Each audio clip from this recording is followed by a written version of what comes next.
Lining blouse cutting చేసేసాము, already lining cloth join చేసేసాము. కానీ ఇప్పుడు మనము ఫ్రంట్ పార్ట్ ఎప్పుడు స్టిచ్చింగ్ చేసేటప్పుడు ఏం చేయాలంటే ఫస్ట్ ఖర్చులు పెట్టుకోవాలి. చూడండి, ఇక్కడ చెస్ట్ పాయింట్ మార్క్ ఉంది, ఒకదానికి మార్క్ ఉంది, ఒకదానికి మార్క్ లేదు. నేను ఖర్చు ఇక్కడ పెట్టేస్తున్నా. రెండో పాయింట్ చెస్ట్ పాయింట్ ఇక్కడ ఉంది, ఇక్కడ కూడా నేను ఏం చేస్తున్నా ఒక ఖర్చు పెట్టుకుంటున్నా సిగ్నల్స్ కోసం. తర్వాత ఏం చేస్తున్నాను, ఇక్కడ కూడా ఒక ఖర్చు పెట్టుకుంటున్నా. క్లియరమా? తర్వాత ఏం చేస్తున్నానంటే ఇది కుట్లకు సంబంధించిందని ఇక్కడ కూడా ఒక ఖర్చు పెట్టుకుంటా.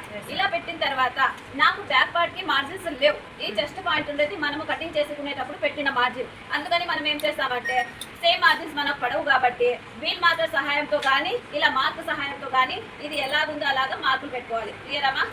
ఇలాగా ఇలాగా ఇవి పెట్టుకుంటే దీనివల్ల ఏం యూజ్ అంటే రెండు చెస్ట్ పాయింట్లు కరెక్ట్ గా ఉంటాయి మా. లేదంటే ఒకటి దూరం ఇంకోటి దగ్గర ఏదోటి సంథింగ్ ప్రాబ్లం జరుగుతుంది. మన బ్లౌజ్ వేస్తే ఫ్రంట్ పార్ట్ క్లియర్ గా ఉండాలి. క్లియరమా? ఈ విధంగా ఇది చూడండి, రెండో డాట్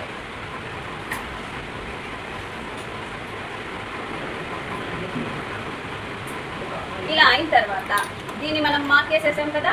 దీన్ని ఏం చేస్తామంటే ఈ రెండు ఉన్నాయి కదమ్మా, ఇలా పెట్టేసాను నేను. దీనికి కూడా ఇలా పెట్టేసా.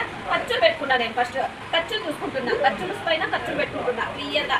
ఓకేనా? కింద అది ఇంకోటి పైకి రెండు ఖర్చులు పెట్టేసుకొని చూడండి ఇలాగా ఇలాగ రెండు సమానంగా ఉన్నాయా ఖర్చులు చూసుకుంటున్నా.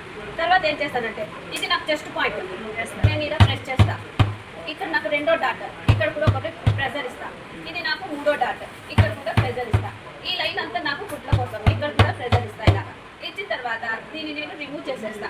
నాకు మార్జిన్స్ పెట్టాయి కదా, ఇక్కడ ఒక మార్జిన్, ఇక్కడ ఒక మార్జిన్, ఇక్కడ ఒక మార్జిన్. దాన్ని నేను ఏం చేస్తానంటే స్కేల్ సహాయంతో డాట్ చేసుకుంటా. క్లియరమ్మా? చూడండి, ఫస్ట్ మిడిల్లో చేసేసుకోవాలి డాట్. అప్పుడు దానివల్ల ఏం లాభం అంటే రెండు చెస్ట్ పాయింట్లు కరెక్ట్గా ఉంటాయి. ఇలాగా. లేదంటే మనము అందాజుగా పెట్టామంటే ఖర్చులు ఉన్నాయి కదా మేడం, దాని ఆధారంగా పెట్టచ్చు కదా అనొచ్చు. కానీ ఇంకా అందంగా రావాలంటే మనకు మార్కులు ఇంపార్టెంట్. ఓకేనా? ఈ చెస్ట్ యొక్క ఖర్చు ఎంత జంప్ ఉండాలి మా? 2.5.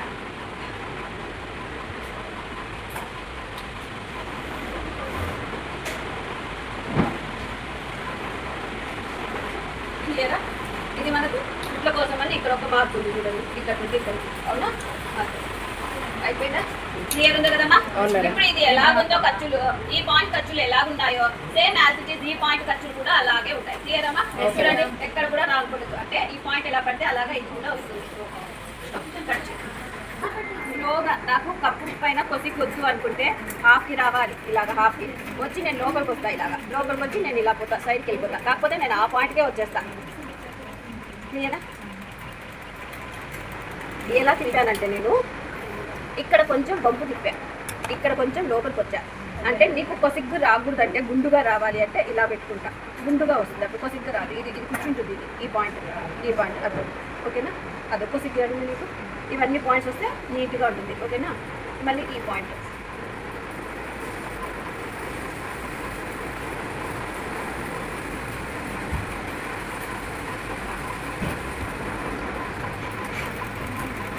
మా చెస్ట్ పాయింట్ పెట్టేటప్పుడు కొంచెం నిదానంగానే కుట్టుకోవాలి, ఆతపడుతుంది. ఓకేనా?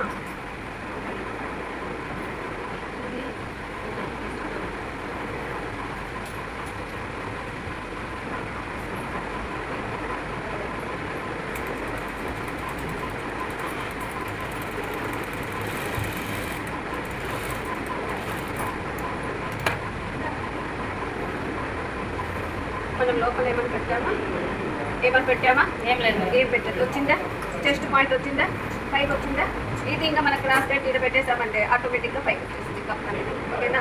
మీరు కుట్టిన ప్రతి ఏమి కుట్టని కానీ ఫస్ట్ ఇలాగా రఫింగ్ చేసుకునే అలవాటు చేసుకోవాలి. ఇలాగా. ఓకేనమ్మా? రైట్. ఇలాగా తర్వాత ఇలా ప్రెస్ చేసేస్తే మనకు ఆటోమేటిక్గా కప్ క్లియరమ్మా? ఇక్కడ వరకు మనకు క్రాస్ బెల్ట్ అణిచివేస్తే ఈ కప్ అనేది ఇంకా కొంచెం పైకి వస్తుంది. క్లియరమ్మా? రైట్.